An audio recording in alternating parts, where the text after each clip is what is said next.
Lorsqu'un pauvre garçon qui vivait dans la rue a crié « Ne mange pas ça », tout le monde avait peur de ce qui allait se passer ensuite. Entre les arbres soigneusement taillés et le bruit apaisant d'une fontaine, le restaurant bouillonnait. Les serveurs, dans leurs uniformes impeccables, se glissaient entre les tables, équilibrant des plateaux chargés de plats sophistiqués et de cafés fraîchement préparés. L'arôme du pain chaud mélangé au doux parfum des fleurs, créant une atmosphère accueillante, mais pour un homme présent, rien de tout cela ne semblait avoir d'importance.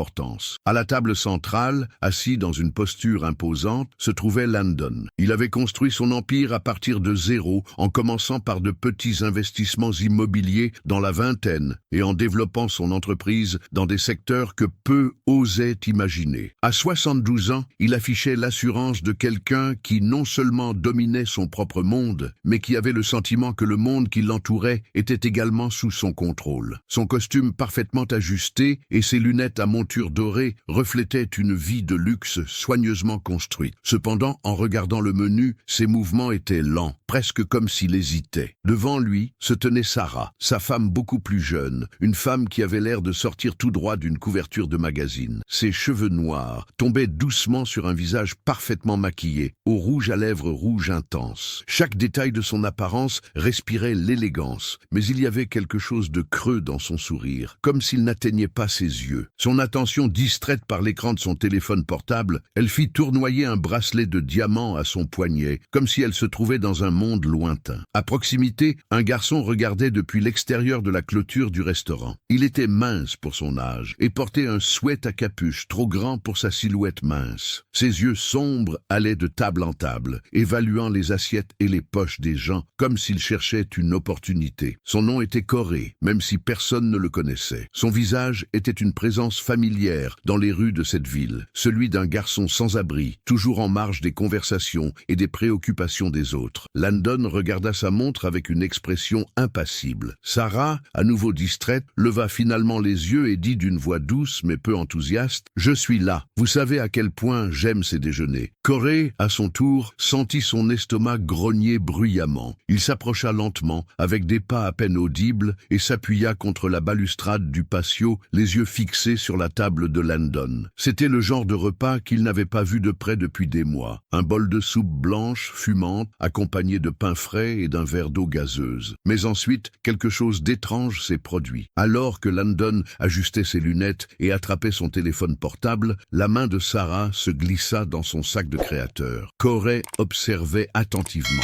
voyant ses doigts se refermer sur une petite fiole. Elle l'ouvrit d'un geste désinvolte et posant la main sur le bol fumant, laissa tomber le liquide dans la soupe. Le liquide se mélangea instantanément, disparaissant comme s'il n'avait jamais existé. Daniel retint son souffle, les yeux fixés sur la scène, figé sur place. Sarah, avec une expression inchangée, remuait la soupe avec sa cuillère, tandis que, dans un murmure presque imperceptible, elle se penchait vers Landon. « Après tout le travail que j'ai fait, tu ne vas pas tout gâcher maintenant. » Corey cligna des yeux, ne comprenant toujours pas complètement ce dont il venait de voir. Il resta là, immobile, essayant de réfléchir à la scène qu'il venait de voir, ne sachant que faire de cette nouvelle information. Était-ce réel? Une femme aussi parfaite, assise dans un restaurant aussi élégant, pourrait-elle vraiment être capable de faire cela? Corey ne pouvait s'empêcher de penser que quelque chose n'allait vraiment pas. Son cœur battait à tout rompre, alors qu'il s'accroupissait derrière la clôture de la cour. Il ne savait pas exactement ce qu'il avait vu, mais la froideur des paroles de la femme le fit frissonner. Il serra les poings, ses ongles s'enfonçant dans ses paumes. Personne d'autre ne semblait le remarquer. Personne d'autre n'y prêtait attention. C'était juste lui. Le léger grognement de son estomac le ramena à la réalité. Mais ses yeux ne quittèrent jamais le couple attablé. Landon avait l'air fatigué, distrait. Sa cuillère flottait au-dessus du bol de soupe alors qu'il regardait son téléphone, inconscient de ce qui se passait autour de lui. Sarah était tout en charme et en équilibre. Son sourire éclatant, sa main délicatement posée sur son menton, semblait tout contrôler. Mais Corey sentait qu'il y avait quelque chose de plus, quelque chose d'horrible, quelque chose que je ne comprenais pas. Sarah avait murmuré quelque chose à Landon, quelque chose qui glaçait le sang de Corey. Il sentait le poids d'une décision sur ses épaules. Son instinct lui criait de sortir de là. Pourquoi s'impliquer là-dedans? Qui croirait un garçon comme lui, avec un sweatshirt trop grand pour son corps maigre, en marge d'un monde qui ne l'avait jamais accueilli? Il déglutit difficilement en regardant les autres clients. Des rires, des conversations conversation, des tintements de verre. Personne ne semblait s'en soucier, personne ne l'a remarqué, mais ses yeux retournèrent vers la cuillère de Landon qui la plongeait lentement dans la soupe. Corey sentit sa poitrine se serrer, un sentiment de désespoir l'envahissant. Ce n'était pas son imagination. Il a vu ce que Sarah a fait. Il savait ce qui se passerait si cet homme mangeait ça. Ses pensées couraient de désespoir. Il ne connaissait pas cet homme, mais cela n'avait pas d'importance. Ce qui se passait n'était pas bien, et il ne pouvait pas l'ignorer. Le temps semblait s'écouler, chaque seconde, pesant comme une éternité. Puis, sans réfléchir, Corey s'éloigna de la balustrade et se dirigea directement vers la table. Ses jambes semblaient en plomb, mais ses pieds ne voulaient pas s'arrêter. Il arriva à table et, sans hésiter, cria « Ne mange pas ça !» Les conversations se sont arrêtées immédiatement. Les têtes se tournèrent et le bruit d'une fourchette qui tombait résonna dans tout le restaurant. Le silence s'est emparé de l'environnement. Landon s'arrêta avec la cuillère à quelques centimètres de sa bouche. Ses yeux écarquillés étaient fixés sur le garçon. Sarah tourna brusquement la tête, son expression se durcissant en un air menaçant. « Qu'est-ce que tu viens de dire ?» demanda-t-elle d'une voix tranchante comme une lame. Corey n'a pas hésité. Sa voix tremblait, mais elle était suffisamment forte pour que tout le monde l'entende. « Elle a mis quelque chose dans ta nourriture. J'ai vu. Ne mange pas ça. » Les chuchotements se sont répandus dans le restaurant comme une traînée de poudre, alors que tous les clients se tournaient vers les lieux. Corey pouvait entendre le murmure grandissant d'incrédulité, mais sa détermination ne faiblit pas. Il savait ce qu'il avait vu, et il n'allait pas le lâcher. L'air était chargé de tension, alors que le regard de Sarah se tournait vers un feu glacial. Elle savait que son secret avait été dévoilé, mais que ferait-elle maintenant? Que diriez-vous pour vous débarrasser de cette accusation? Corey ne bougeait pas, les yeux fixés sur elle, attendant une réponse. Il savait qu'il ne pouvait pas reculer maintenant. Le silence qui suivit fut étouffant. Corey tenait bon, sa poitrine se soulevant tandis que l'adrénaline parcourait son corps. Landon cligna des yeux, regardant tour à tour le garçon et Sarah, essayant de comprendre ce qui se passait. « De quoi parle-t-il » demanda-t-il, sa voix calme, mais sa main tremblante alors qu'il posait la cuillère sur la table. Le calme de Sarah se brisa soudainement, comme un élastique trop tendu. Elle se leva d'un bond, la chaise raclant le sol en pierre avec un bruit aigu et déconcertant. « Espèce de petit menteur !» cria-t-elle, sa voix pleine de venin. « Comment oses-tu m'accuser de quelque chose d'aussi bas? Qui t'a laissé entrer ici ?» Les mots traversèrent l'air, mais Corey ne recula pas. Ses yeux étaient fixés sur ceux de Landon, comme s'il le suppliait de voir la vérité. « Je l'ai vue. Elle a versé quelque chose dans ta soupe alors que tu ne regardais pas. Tu peux le sentir si tu ne me crois pas. » Le visage de Landon pâlit alors qu'il se tournait vers Sarah, ses yeux se plissant d'un air suspicieux. « Sarah, que se passe-t-il » demanda-t-il d'une voix basse mais ferme. Sarah rit, d'un rire creux et cynique, agitant la main avec dédain. « Il veut juste semer le trouble. Regardez-le, il veut probablement juste de l'argent ou de la nourriture. » Elle cracha les mots comme s'ils étaient du poison, son regard revenant sur Corey avec mépris. Mais le garçon n'a pas hésité. Il s'approcha de la table, les poings serrés. « Je ne mens pas, » dit-il fermement, la voix s'élevant. « Elle ne veut pas que tu le saches, mais j'ai tout vu. » La main de Landon flottait au-dessus du bol, et il était déchiré entre l'incrédulité et le doute qui s'installait désormais dans son esprit. Mais quelque chose dans le ton de Corey le fit hésiter. L'air autour de la table semblait s'épaissir, comme si le restaurant lui-même retenait son souffle. L'environnement autrefois animé était désormais complètement silencieux. Tous les regards étaient fixés sur la scène, leur repas oublié alors que la tension montait. Landon se rassit sur sa chaise, étudiant Corey d'un œil analytique. Son visage, marqué par le temps et l'expérience, montrait les marques d'un homme habitué à être manipulé, à être la cible de tentatives visant à profiter de lui en raison de sa richesse. Mais c'était différent. Corey n'était pas intimidé. Il ne détournait pas le regard. « Corey » demanda Landon, d'une voix ferme, mais avec une pointe de suspicion. Le garçon hocha la tête. « Oui, je dis la vérité. S'il te plaît, ne le mange pas, » dit-il d'une voix douce mais insistante. Sarah laissa échapper un rire amer, croisant les bras alors qu'elle regardait Corey. « C'est absurde, » dit-elle d'un ton glacial. « C'est juste un gamin des rues qui veut de l'attention. Vas-tu vraiment laisser tomber ces absurdités ?» Mais Landon n'a pas répondu immédiatement. Au lieu de cela, il reprit la cuillère et la rapprocha de son visage. Sa main trembla légèrement, non pas à cause de la peur, mais à cause de la tempête silencieuse qui couvait en lui. « Sarah » dit-il lentement, ses yeux rencontrant les siens. La tension était palpable et tous les yeux du restaurant étaient fixés sur leur table. Sarah semblait impatiente, comme si elle s'attendait à ce que Landon continue d'ignorer le garçon. Mais il hésitait. Le silence devint plus épais, et le mouvement de Landon avec la cuillère fit vibrer l'air, avec la possibilité de ce qui pourrait arriver. Mais ensuite, dans un geste presque imperceptible, il reposa la cuillère sur la table. Le choc était visible sur le visage de Sarah, qui le regardait d'un air furieux et ahuri. « Je t'ai vu, Sarah, » dit Landon, sa voix basse mais remplie d'une intensité qui figea la pièce. « J'ai vu ce que tu as fait. » Le restaurant tout entier semblait retenir son souffle. Le temps semblait s'être arrêté alors que tout le monde attendait le résultat. Et c'est à ce moment-là que la vérité a été révélée, non seulement à Landon, mais à toutes les personnes présentes. Sarah, la femme qui semblait tout avoir, a complètement perdu son sang-froid. Le poids de son mensonge tomba sur elle comme une avalanche, et son sourire forcé disparut. Elle ne pouvait plus cacher ce qu'elle avait fait. « L'avez-vous entendu ?» dit Landon, sa voix coupée, son ton empreint de mépris. « Que se passe-t-il exactement ici ?» Elle se tourna vers la foule, sa voix montant comme une accusation. « Il ment, regarde-le. Il ne sait probablement même pas qui tu es. Pourquoi lui ferais-tu confiance plutôt que moi ?» L'indignation contenue dans ses paroles se répercuta dans la pièce, mais cela n'eut pas l'effet qu'elle espérait. Le murmure de la foule s'intensifiait et leurs regards se tournaient de l'un vers l'autre, méfiants. Des chuchotements couraient autour des tables. Les gens échangeaient de rapides regards. « Est-ce qu'elle l'a vraiment fait ?» Quelqu'un marmonna doucement. « Regardez-la, elle a l'air nerveuse. Ce gamin n'a pas l'air d'inventer. » Ces paroles, bien que basses, étaient comme une étincelle dans un tas de poudre. La colère de Sarah a explosé et elle a claqué ses mains sur la table, sa posture féminine s'effondrant. « Assez de ça, Landon. Mange cette foutue soupe et c'est parti !» Elle a crié. Sa voix tremblait de colère, mais la détermination de Corey n'a pas faibli. Il s'avança, les poings serrés, sa voix plus forte maintenant. « Si vous ne me croyez pas, demandez à quelqu'un de le tester, » l'a-t-il déclaré, son urgence visible. « Vous êtes riche, vous avez des avocats, des médecins, des gens qui peuvent le découvrir. Mais n'en mangez pas, si vous le faites, vous le regretterez. » La mâchoire de Landon se serra alors qu'il observait la scène, son expression tendue. La cuillère était toujours dans sa main, mais il ne la porta pas à ses lèvres. Ses yeux fatigués et calculateurs se tournèrent vers Sarah, et il demanda, avec un ton de voix qui montrait clairement qu'il n'était plus aussi sûr de la situation. « Sarah, dit-il d'une voix basse mais ferme, tu te comportes bizarrement depuis des semaines. » Le visage de Sarah rougit instantanément et elle balbutia comme si elle essayait de trouver une explication plausible. « Je ne sais pas de quoi tu parles, » bégaya-t-elle, la nervosité évidente. « Tu penses vraiment que je vais t'empoisonner ? M'empoisonner ?» Landon compléta la phrase pour elle avec un ton tranchant qui traversa l'air. « Cela m'empoisonnerait. » La foule environnante haletait de manière audible, les murmures devenant plus intenses. Le restaurant était désormais complètement silencieux, à l'exception du bruit d'une chaise poussée et du léger crépitement de la porcelaine sur la table. Corey, cependant, restait ferme, son regard inébranlable. Son cœur battait à tout rompre, mais il ne le laissait pas paraître. Il avait fait ce qu'il pouvait. Désormais, c'était à Landon de prendre la décision qui allait tout changer. Sarah semblait perdre la bataille. Sa posture se durcit et son expression devint froide, presque hostile. « C'est ridicule, » dit-elle d'une voix pleine de mépris. « Je n'ai pas besoin de m'asseoir ici et d'écouter ces absurdités. » Elle attrapa son sac et se retourna comme si elle était prête à sortir de là, mais avant qu'elle puisse faire un pas, la main de Landon se tendit, saisissant son poignet avec une force surprenante pour quelqu'un de son âge. « Vous n'allez nulle part, » dit-il avec une fermeté qui surprit tout son entourage. « Pas tant que nous n'aurons pas compris ce qui se passe ici. » Le serveur, paralysé par la scène, finit par prendre la parole, rompant le silence tendu. « Monsieur, dois-je appeler la police ?» La question résonna dans la pièce et pour la première fois, Sarah parut véritablement désespérée. Ses yeux s'écarquillèrent et elle secoua violemment la tête. « N'ose pas faire ça, » dit-elle, une expression de panique sur le visage. « C'est juste un malentendu, Landon. Tu ne peux pas être sérieux. » Mais Landon leva la main, la faisant immédiatement taire. « Oui, » dit-il en regardant directement le serveur sans quitter Sarah des yeux. « Appelle-les. » Le restaurant tout entier semblait retenir son souffle alors que le serveur courait à l'intérieur pour passer l'appel. Le soulagement de Corey fut instantané, mais aussi éphémère. La vérité n'a pas encore été pleinement révélée et la tension dans l'air est encore palpable. Le restaurant était complètement silencieux, la tension presque palpable dans l'air. Corey ressentit un soulagement, mais ce fut temporaire. La vérité n'a pas encore été révélée et la tension est loin d'être dissipée. Le serveur courut à l'intérieur pour passer l'appel, le bruit de ses pas résonnant alors que tous les yeux étaient fixés sur la scène qui se déroulait à table. Landon lâcha le poignet de Sarah ses yeux ne quittant jamais les siens. Le charme qu'elle utilisait si facilement, ce sourire calculé et ces mots bien répétés s'effondraient devant tout le monde. Elle ressemblait désormais à une petite femme perdue et désespérée, sa façade soigneusement construite s'effondrant comme un château de cartes. Elle regarda autour d'elle, ses lèvres remuaient, mais aucun son n'en sortait, comme si elle cherchait désespérément une issue de secours qui n'existait plus. Pendant ce temps, Corey se tenait à quelques mètres, ressentant le poids de sa propre décision. Il avait fait ce qu'il pensait être juste, mais maintenant, dans le feu de l'action, le doute l'envahissait. Et si Landon ne le croyait pas? Et si Sarah parvenait à s'en sortir comme ça? Il serra les poings, essayant de se retenir, sentant la pression des regards de tous sur lui. Il ne pouvait pas reculer maintenant, pas après tout ce qui s'était passé. Landon, la voix de Sarah était tremblante, mais pleine de mépris. « Est-ce que tu vas croire ce gamin? Il ment, tu le sais. » Elle essaya de rester debout, mais sa voix ressemblait à une tentative désespérée de se défendre. Landon, les yeux fixés sur elle, répondit froidement. « Je veux entendre la vérité, Sarah, » dit-il d'une voix basse mais pleine d'autorité. « Qu'est-ce que tu as fait ?» La question traversa l'air et la foule autour de la table parut retenir son souffle. Corey sentit la pression monter. Il savait ce qu'il avait vu, il savait ce qu'il devait faire, mais le poids de la situation l'écrasait. Il ne pouvait pas laisser cela se produire. Il ne pouvait pas permettre à Sarah de s'en tirer sans problème. « Matthew » appela Landon, sa voix brisant la tension. « Vous avez dit que vous l'aviez vu mettre quelque chose dans la soupe. Pouvez-vous décrire ce que c'était ?» Corey fit un pas en avant, ses yeux ne quittant pas Sarah. « C'était un petit flacon, comme des flacons de médicaments, » répondit-il d'une voix ferme, avec un liquide clair. « Elle l'a versé lorsque vous étiez distrait par votre téléphone portable et a remué la soupe. Je jure que je l'ai vu. » Landon regarda Sarah, un air d'incrédulité envahissant son visage. « C'est vrai ?» demanda-t-il, la douleur étant évidente dans sa voix. Sarah, cependant, secoua rapidement la tête, sa posture essayant de maintenir son calme. « C'est absurde, » dit-elle, sa voix étant désormais pleine de colère. « Il ment, il ne sait pas de quoi il parle. » Landon se tourna vers elle, la colère s'emparant de lui. « Pourquoi mentirait-il, Sarah ?» demanda-t-il, douleur et colère mêlées. « Qu'est-ce qu'il en retirerait ?» La foule environnante murmurait, le buzz grandissant. Les paroles de Corey résonnèrent, et Sarah, visiblement acculée, détourna le regard de la soupe. Pendant un bref instant, sa façade de contrôle s'est effondrée et elle a semblé plus vulnérable que jamais. Puis, essayant de se ressaisir, elle se tourna vers Corey avec une expression dédaigneuse. « Vous nous espionniez, n'est-ce pas ?» dit-elle d'une voix venimeuse. « Vous essayez de semer le trouble parce que vous êtes jaloux des gens qui ont réellement quelque chose ?» Les mots de Sarah frappèrent Corey comme une gifle, mais il ne se laissa pas ébranler. « Je ne suis pas jaloux, » dit-il fermement. « J'ai vu ce que j'ai vu et je ne pouvais pas rester les bras croisés et te laisser le blessé. » Les sirènes se sont intensifiées et bientôt 2 policiers sont entrés dans le restaurant. L'atmosphère, auparavant pleine de rires et de conversations, était désormais pleine de tension. Le bruit des sirènes semblait traverser l'air, annonçant l'arrivée d'une autorité dont chacun savait qu'elle était nécessaire. La salle semblait se rétrécir à mesure que les officiers s'approchèrent de la table, les mains posées sur leur ceinture, prêts à agir. « Que se passe-t-il ici ?» a demandé l'un des policiers d'un ton neutre mais autoritaire.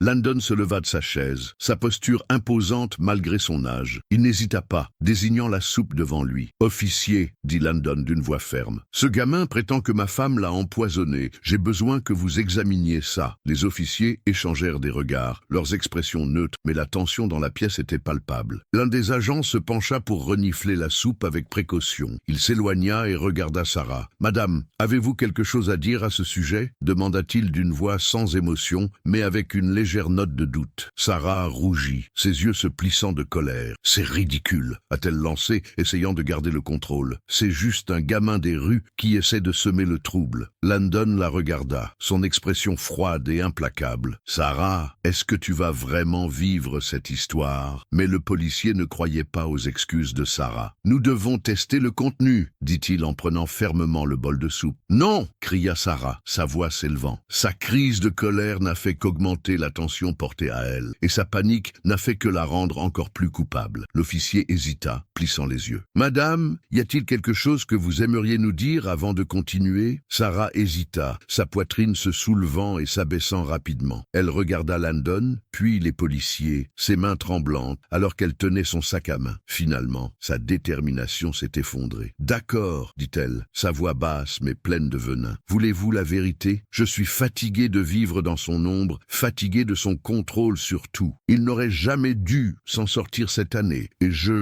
Elle s'arrêta brusquement, réalisant trop tard ce qu'elle vient de se révéler. Le restaurant éclata en halètements de surprise. Certains clients ont commencé à sortir leur téléphone portable et à filmer la scène. Le choc était sur tous les visages, et la vérité était enfin sortie. Le visage de Landon pâlit lorsqu'il réalisa la gravité de la confession de Sarah, comme si un immense poids était tombé sur ses épaules. Il pouvait à peine comprendre ce qu'il venait d'entendre. L'officier fit un pas en avant, le regard sérieux et déterminé. « Madame, répéta la voix grave et autoritaire du policier, je vous arrête pour tentative de meurtre. » Sarah, qui jusqu'à ce moment semblait avoir le contrôle de la situation, a complètement perdu son sang-froid. Elle a crié, essayant de s'échapper alors que les policiers la menottaient. Sa voix résonnait dans tout le restaurant, mais personne n'osait intervenir. « Vous ne comprenez pas, les gars, je méritais tout ce qu'il avait, tout, aboya-t-elle, alors qu'elle était emmenée, ses cris s'effaçant au loin. Landon restait figé sur sa chaise, repoussant sa soupe d'une main tremblante, essayant toujours de comprendre ce qui se passait. Pendant un bref instant, il ne put rien dire. Son visage était un mélange d'incrédulité et de douleur, comme s'il avait été trahi d'une manière irréparable. Mais ensuite, ses yeux trouvèrent Corey, qui restait immobile, indécis sur quoi faire. Lorsque Landon regarda le garçon, une vague de gratitude remplaça la colère qui l'avait auparavant envahi. Corey l'avait non seulement protégé, mais avait également révélé une vérité qu'il n'aurait jamais découverte par lui-même. Le restaurant commença à reprendre son bourdonnement habituel, les clients échangeant des regards, tandis que Sarah était emmenée, leurs protestations résonnant jusqu'à ce qu'ils se perdent. L'atmosphère était toujours tendue, mais les gens semblaient tentés de revenir à la normale. Certains regardaient Landon avec pitié, d'autres avec curiosité, mais personne ne semblait oser s'approcher. Corey, de son côté, ne bougeait toujours pas. Il semblait coincé dans un dilemme, ne sachant pas s'il devait partir ou rester là, plongé dans cette situation qu'il n'avait pas recherchée. Landon l'observait, toujours abasourdi, mais éprouvant désormais un respect silencieux pour ce garçon qui avait agi alors que personne d'autre n'en avait le courage. « Corey, dit Landon, sa voix basse et ferme, désignant la chaise en face de lui, « asseyez-vous. » Corey hésita, regardant les spectateurs autour de lui, mais quelque chose dans la voix de Landon le poussa à obéir. Lentement, il s'installa dans le fauteuil, les épaules tendues, et le silence entre eux était palpable. « Vous m'avez sauvé la vie, » dit Landon, la gratitude étant claire dans sa voix mais adoucie par la surprise. « Je ne sais vraiment pas comment je peux te remercier. » Corey resta silencieux pendant un moment, les mains agrippées au bord de la table, sentant le poids de la situation. « Je